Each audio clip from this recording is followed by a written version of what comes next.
Welcome to my lecture.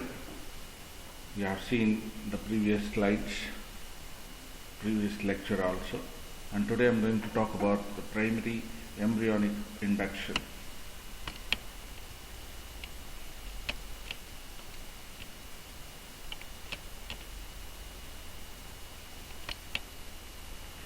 The primary embryonic induction, the most spectacular transplantation experiments were published by Ernst Spemann and Mangold in 1924. They showed that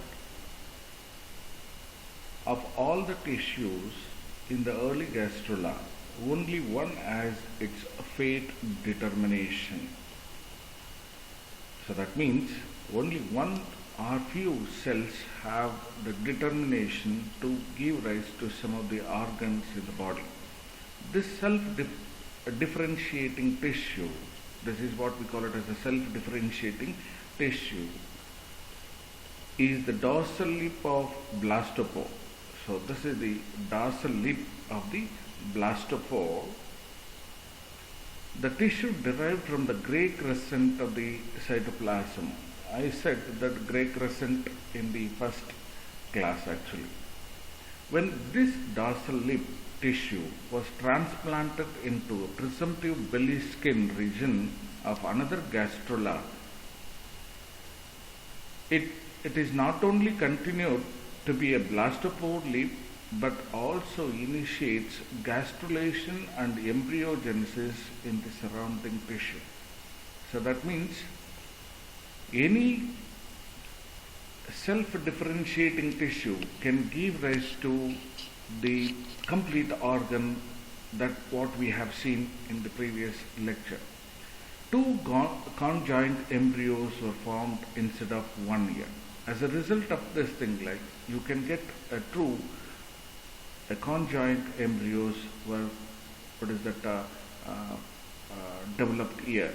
You can see that in the picture it is determined that in the dorsal blastopore lip, it is towards the frontal region.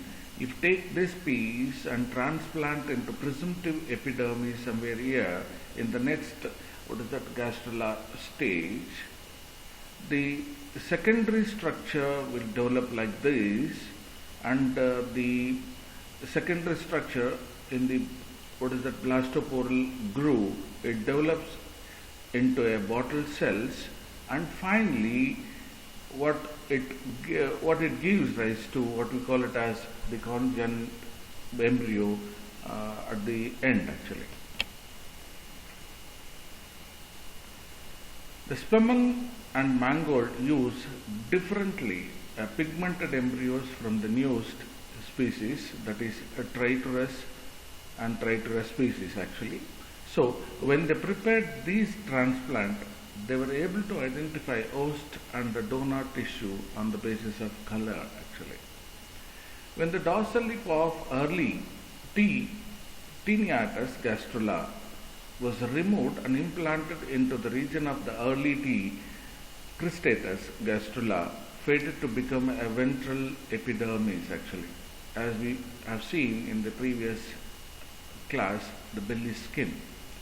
The pigmented donor tissue then continued to self-differentiate into cardomesoderm, that is what in the future we call it as notochord, and other mesodermal structures that normally forms from the dorsal lip.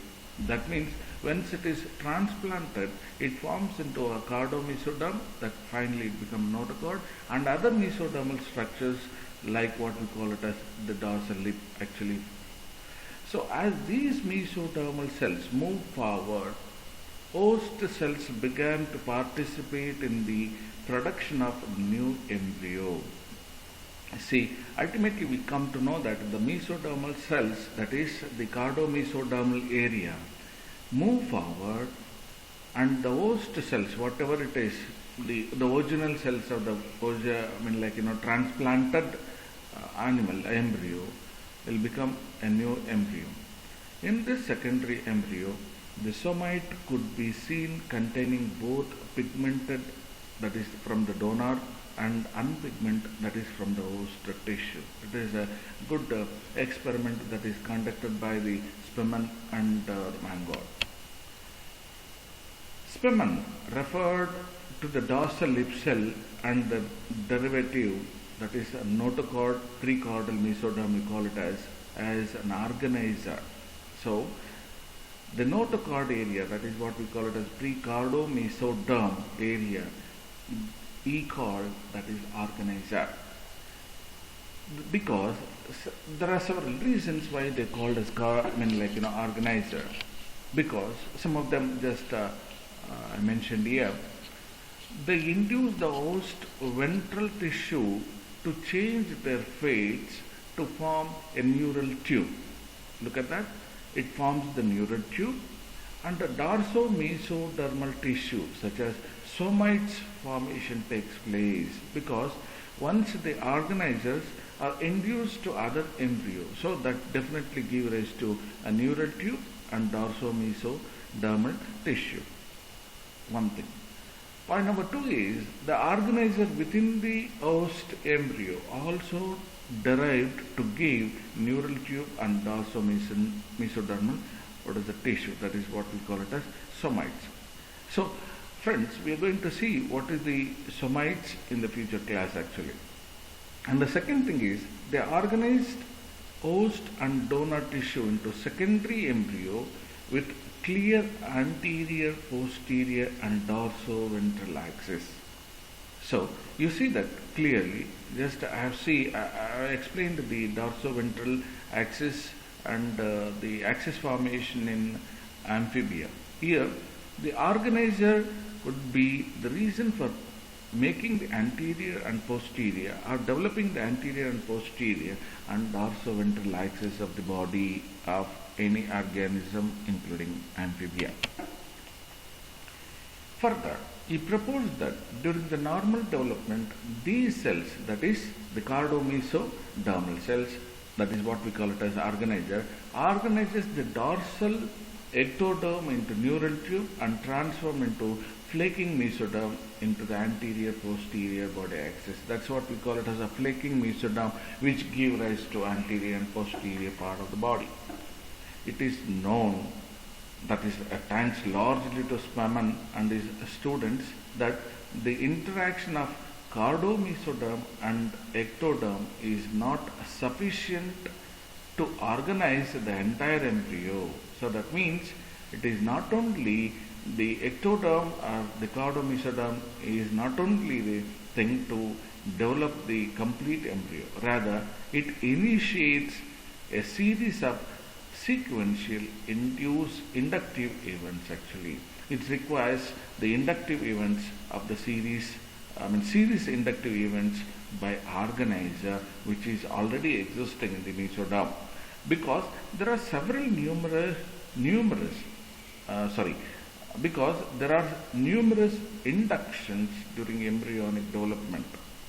This key induction wherein the progeny of dorsal lip cell induces the dorsal axis and the neural tube is traditionally called as primordial embryonic induction. So whatever it is, see the induction wherein the progeny of dorsal lip induces the dorsal axis and the neural tube is transitionally called the primary embryonic induction.